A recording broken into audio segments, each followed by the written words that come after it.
petite rubrique en vrac, mais néanmoins fabuleuse et bien panachée. 5e rubrique. Fragment de ciel. Me voilà encore coincé avec le problème récurrent de l'incipit. À chaque fois, c'est la même chose. Comment débuter un nouveau texte? Pourtant, les possibilités sont innombrables, ce qui, forcément, me place toujours devant l'embarras du choix. Tiens, prenons par exemple l'approche Walt Disney. Il était une fois un petit Jean de la Lune qui, dès pas trop minet, s'en fut chez le bienveillant roi de cœur. « Sire, vous serait-il possible de convoquer à votre noble cour le grand vizir de l'Empire ottoman, car c'est le seul qui connaisse les fabuleux contes de la Fée des Étoiles. » Bon, bien sûr, ce genre a connu et connaît encore beaucoup de succès, mais je ne crois pas que ça convienne à mon propos. Tiens, essayons donc le genre historico-tragique.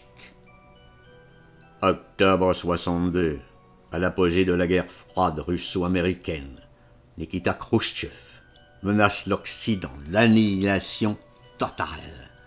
Puis c'est le blocus de Cuba qui déclenche la gravissime crise des missiles. Peut-être pas, non, trop sérieux. Et si on y allait avec l'approche Rome impériale? In illo tempore si tibi nemo responsurus es et tamen ipsam causam demonstrare non posses. Voilà un petit extrait d'un texte de Cicéron. Est-ce que ça irait? Bien sûr que non. Qui comprendrait un texte en latin? Je vous le demande. Alors, pourquoi pas une approche soft porno, genre « Mais avez-vous vu quel cul est là? » Manque d'élégance, non? De raffinement. Bien que je soupçonne que certains d'entre vous auraient sans doute opté pour ce genre. Mais bon, voyons l'approche 17e dans le style La Fontaine. L'occasion, l'herbe tendre. Ils ne mouraient pas tous, mais tous étaient frappés. Intéressant, mais pas facile de rivaliser avec un tel génie. Allons-y donc avec une approche romantique. Le 19e, Musset, Lamartine. Ô temps, suspends ton vol, et vous, heures propices, suspendez votre cours. Laissez-nous savourer les rapides délices des plus beaux de nos jours. Peut-être un peu trop éthéré, on n'est pas loin de la carte du tendre et de l'amour courtois. Alors, soyons modernes, et pour être de mon temps, je devrais résolument adopter le style néolibéral.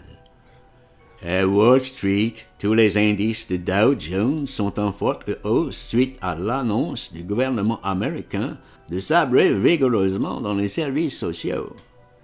Ah non, désolé, je crois bien que ce temps-là n'est pas le mien.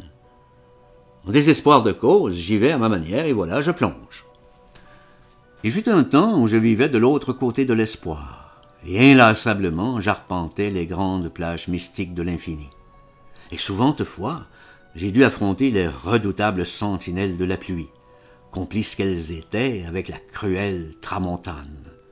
Et c'est bien malgré les parfums impérissables du passé qu'il me fallut pratiquer avec grande maestria l'art si subtil de l'oubli. Mais c'est en Cochinchine que les gardiens de l'horizon se sont avérés les plus féroces. Et pourtant, il ne s'agissait que d'un petit marivaudage tout à fait innocent, ce qui n'a absolument rien à voir avec la déliquescence des mœurs que l'on connaît aujourd'hui. Et c'est exactement dans cette suite d'événements qu'il m'a été loisible d'étudier l'anatomie de la mélancolie, où mon style, paraît-il, se révéla parfois, ma foi, quelque peu amphigorique. Toutefois, nonobstant toutes ces considérations intempestives, rendons-nous au grand hôtel de l'univers, car il est possible d'y grappiller quelques précieuses miettes philosophiques et surtout d'y entendre la chanson de la plus haute tour. Mais hélas, ici, comme chantait l'autre, je vous parle d'un temps que les moins de 20 ans ne peuvent pas connaître. Mais je sais, vous avez des bleus à l'âme. Alors, un peu de déraison dans ces temps de folie vous incitera sans doute à tirer des plans sur la comète, Et si en plus vous avez vent d'est, alors là, peut-être aurez-vous assez de chance pour faire un petit tour dans le fabuleux sous-marin jaune. Et sans plus attendre Godot, et en vous foutant du mythe de Sisyphe, vous vous retrouverez au Boomtown Café, juste en face du Café Blasé. Et là, vous pourrez voir une féerie de frégates fantômes défiler devant votre regard ébloui, puis revenir par une étroite sente pour entendre les sublimes chants du crépuscule, et vous retrouver ainsi dans un vrai classique du vide intégral. Et c'est en parfaite dilettante que j'assisterai au mystère du jeu des ombres sur la frontière des ténèbres, me permettant ainsi d'élaborer des plans pour la topologie d'une cité idyllique. Cependant, les jours de tonnerre, tels de solides coups de semonce, me rappelleront ma grande solitude dans ce monde si inhospitalier. Et c'est ainsi que je me mis à fredonner la si triste chanson du mal-aimé, où l'éloge de l'incertitude me fera toujours craindre l'arrivée de l'ange exterminateur. Mais je dois avouer que depuis tout ce temps, je sais comment conjurer le mauvais sort. Il me suffit d'exécuter un pas de deux d'une élégance époustouflante et vlan. Je me retrouve avec le marchand de Venise sur les rives du Mississippi, où il nous est loisible de contempler toutes ces villes mystérieuses perdues dans le brouillard. Et c'est alors que mon étrange compagnon me révéla, sous le ton de la plus haute confidence, que c'est au sud de Pluton que tous les forbans et brigands du cabaret vert se réunissent tous les mois pour partager leurs si pénibles souvenirs de la maison des morts. Seulement voilà, nos risibles amours avaient vachement tendance à s'agglutiner lamentablement le long du Bâtardot, ce qui appauvrissait sérieusement nos récoltes de rêves. J'opte alors pour une douce dérive à travers les portes secrètes de mon imaginaire, et puis au hasard Balthazar. J'empoigne d'abord un grand sémaphore jaune, et ça me rappelle la nef des dingues du capitaine Fracasse.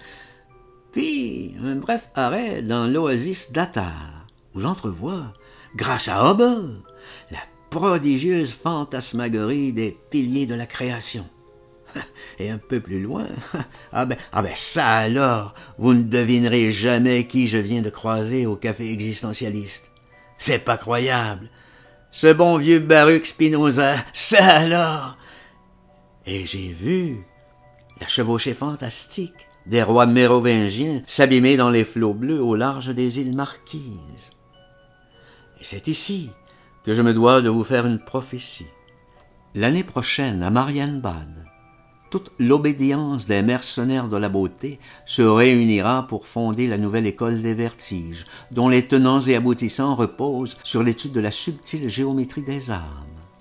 Ce qui n'empêcha pas, pendant ce temps, de sordides saboteurs d'assassiner Don Quichotte. Mais voilà pas qu'au Casoar Club, un monsieur Pickwick valétudinaire accompagné de Gaspard de la Nuit, tels deux sombres comploteurs, discutaient ferme de l'énigmatique projet Syracuse, ce qui ne dérangea pas tous les anges mystiques de procéder au démantèlement des particules élémentaires, provoquant ainsi l'exode de tous les naufragés de la falaise, ce qui, dit-on, pourrait laisser présager une mort très douce.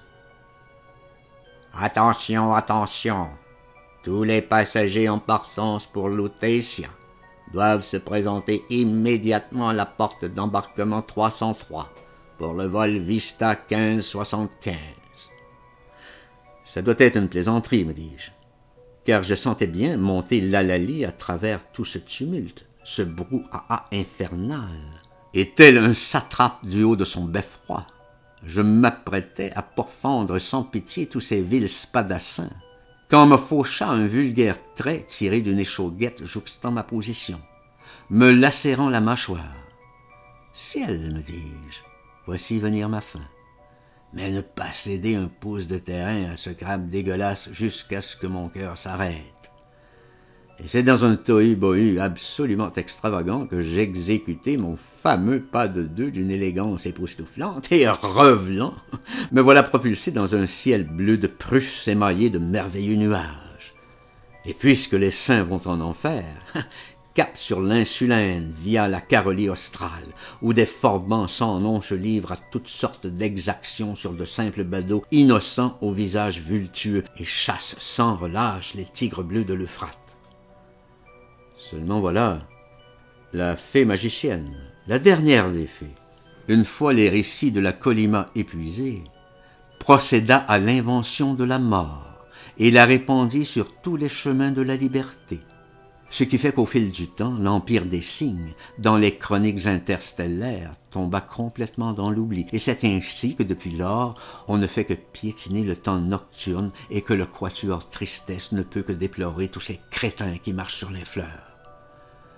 Mais aujourd'hui, dans les temps modernes, l'écriture du désastre ne peut s'apparenter qu'à un temps de guerre froide, où les mendiants de la beauté, dans une espèce d'apoggiature tout à fait exquise, et pour le meilleur et pour le pire, entonnent la valse des adieux dans le ventre du dragon.